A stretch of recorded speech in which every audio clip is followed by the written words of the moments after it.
Hello everyone, कैसे हैं आप सब। तो for today's topic there is kinds of companies, or say types of companies.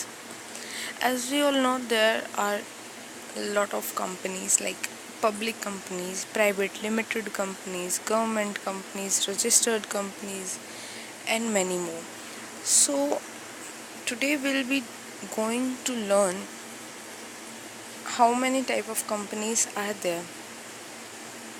We can't study them all, but most of them we are going to study. And to make it a lot easier, I've divided these companies in different sections so we can learn or we can revise them easily. Starting with the companies, there are three type of companies. On the sections I've divided, like first one is on the basis of incorporation, or say on the basis of registration. Second one is on the basis of liability, and third one is on the basis of control, that who controls on the company, or under whose control the company is formed or company runs. Under these types of companies, we'll be studying different types of companies. The first one is incorporation or registration, and the first one in incorporation companies is chartered company. Okay, we know charters were issued by kings or queens. So the companies which were formed under the charters, those charters which were issued by kings and queens, these companies were known as chartered companies.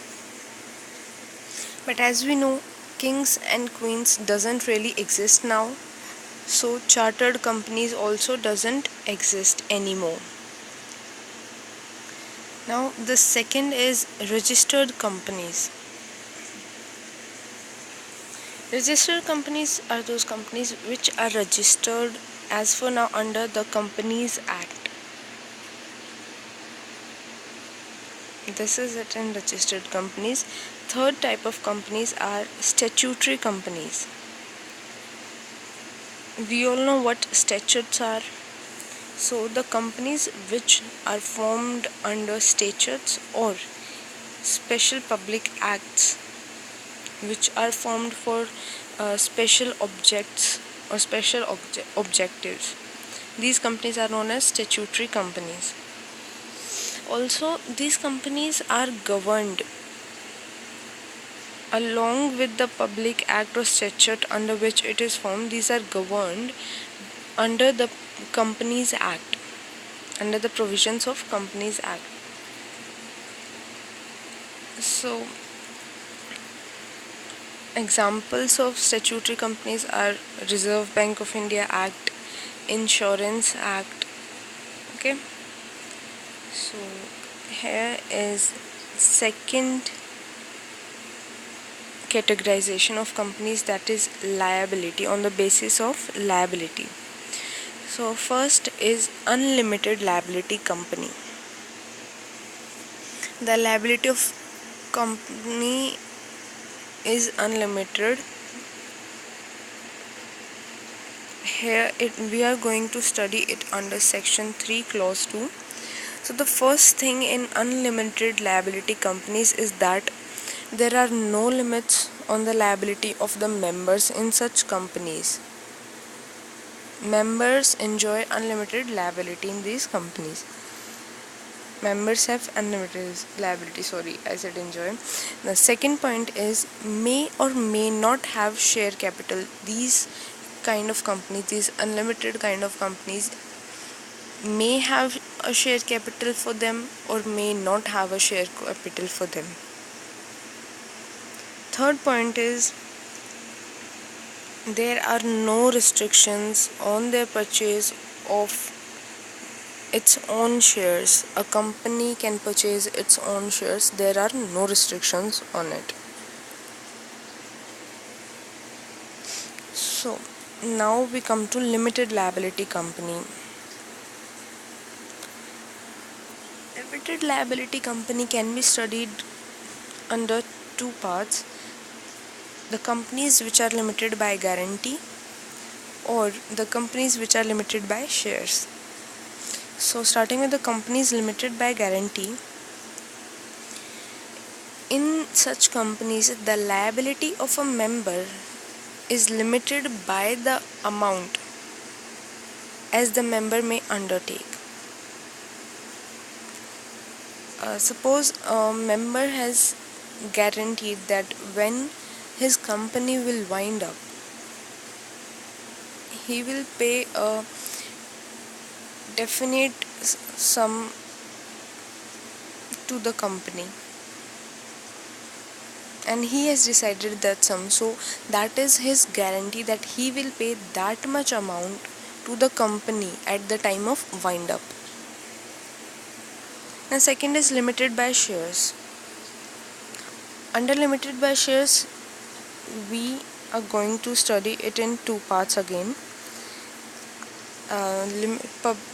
Companies limited by shares can be either private companies or public companies. So first starting with private companies. Under private companies, to make it more easier, also in the Companies Act, private company are defined on the basis of these three things: R, L and P chart, that is restriction, limitation and prohibition. So a private company is that company which has, first thing, restriction. Restriction on what? Restriction on the transfer of shares. Transfer of shares of the company is restricted in a private company. A private company is that which has restriction on transfer of its shares, but it is not completely banned or completely restricted. It is allowed. Transfer of shares may be allowed under a few circumstances. Okay, second thing is a private company is that which has limitation of members. Minimum 2 members. As we know that for forming a private company, the minimum members required are 2, and the maximum number of members should be 200. It should not cross above 200. Now under 200, we don't need to count three things or three type of members. First are the members who were employees of the company in the past. Second is members who are present employees of the companies, and third is we count joint members as a single member. So a private company is a company which has limitation over the number of its members. Third thing is a private company is a company which prohibits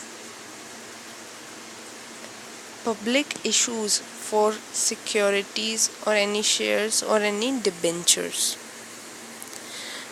A private company can't propose the public or invite the public for their securities or for their shares or debentures. Okay, private company may, these three things are very important: the restriction, limitation, prohibition. These three things will form the definition of the private company, and these three things are to be learned very carefully. Now there comes public company. Okay, So, as we know, the minimum number of members to form a public company is 7. We require at least 7 members to form a public company. And there is no limit for maximum members. They are infinite, so there can be as much members as a company want. Second thing is, there is no prohibition on public issues for a public company. As it says, it is a public company, it can invite public for the issue of securities, any shares or debentures or anything else. The third is, as before 2015, before the Companies Act 2015 was passed, there was a definite amount for the minimum paid up share capital, which was 5 lakhs. So, but after the Companies Act 2015 arrived, the minimum paid up share capital amount was removed. There was no minimum paid up share capital required to form a company. Okay, coming to third type of companies, third categories of companies, there are companies based on the control. First is government companies. So under government companies, we study that there are mainly 3 type of government companies. First one is government company, which on which there is control of a state capital plus central government. On a company, along with the central government, the state capital also have its control. It's not necessary that there's only one state government which have control of the company. There can be 2, or there can be 3, or there can be 4. Second type of government companies are the companies on which there is full control of only central government. Third is control of 2 state governments, or say 3 state governments over a company.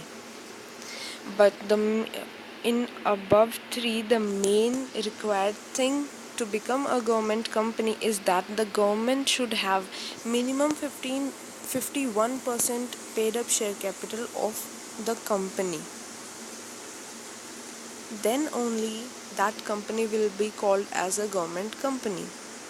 And also the subsidiary of the government company is also a government company. Second and third type of companies are holding companies and subsidiary companies. So holding companies are like the type of controllers over the subsidiary companies. Subsidiary companies are those companies which are controlled by the holding companies. So here the holding company is the controlling company and subsidiary company is the company so controlled.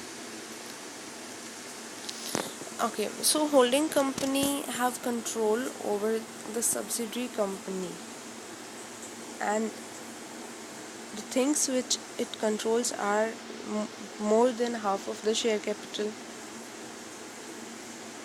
That is why the holding company is controlling over subsidiary company, and as well as on the board of directors of the subsidiary companies. Clear? Now the third is associate companies. Associate companies, when there is a significant influence of a company over other, then the influenced company is referred to as associate company. When a company is under some other company's influence, then that company is known as associate company.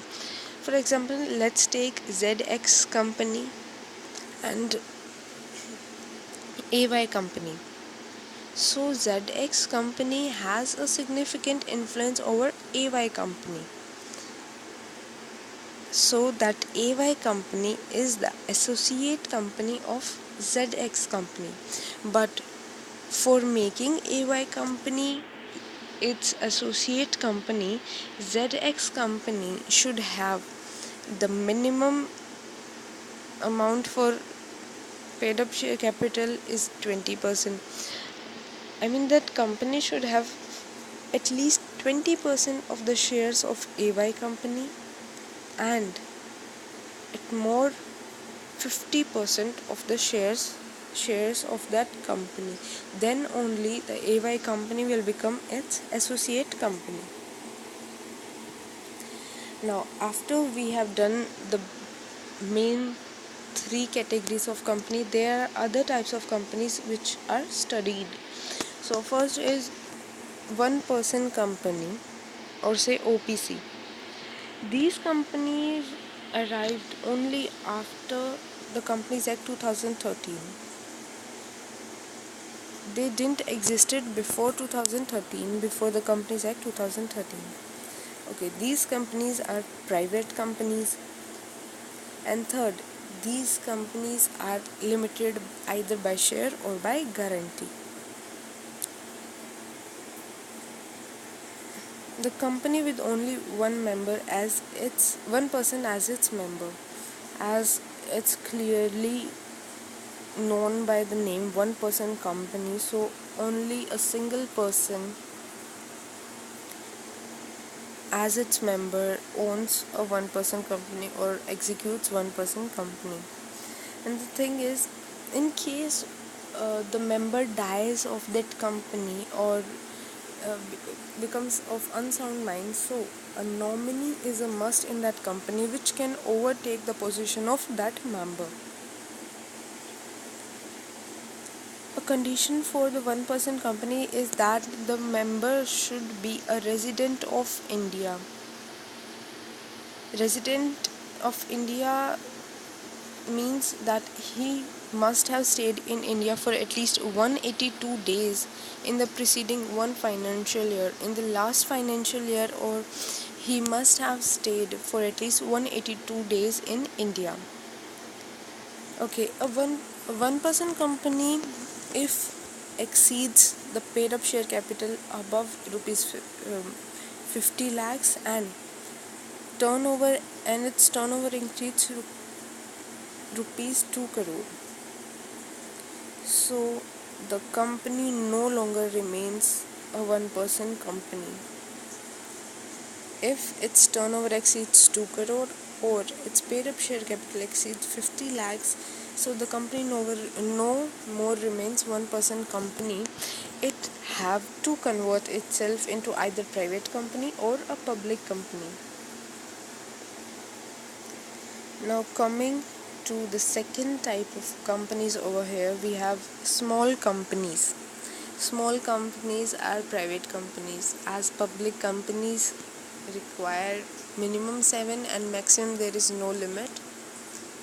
They become big companies, but as private companies only require minimum 2 members and maximum 200, so these companies are small companies.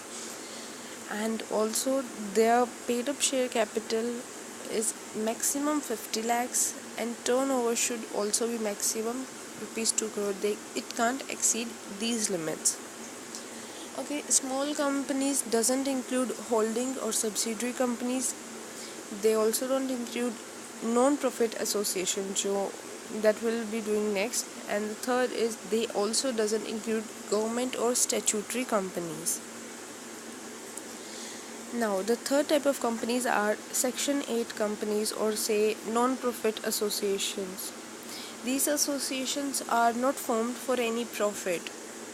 These are formed for the promotion of science, arts, education, sports, protection of environment, or any other social issues. Okay. These companies may or may not be registered under Companies Act. It is not necessary to register these companies under any Companies Act. If they are not registered, then also they will be called as companies, as license to them is provided by the central government, but there are some conditions on which the license is provided to a company, a Section 8 company. An example of Section 8 companies are Gymkhana Club, Mohan Bagan Club, etc. The last type of companies we are going to do are the foreign companies.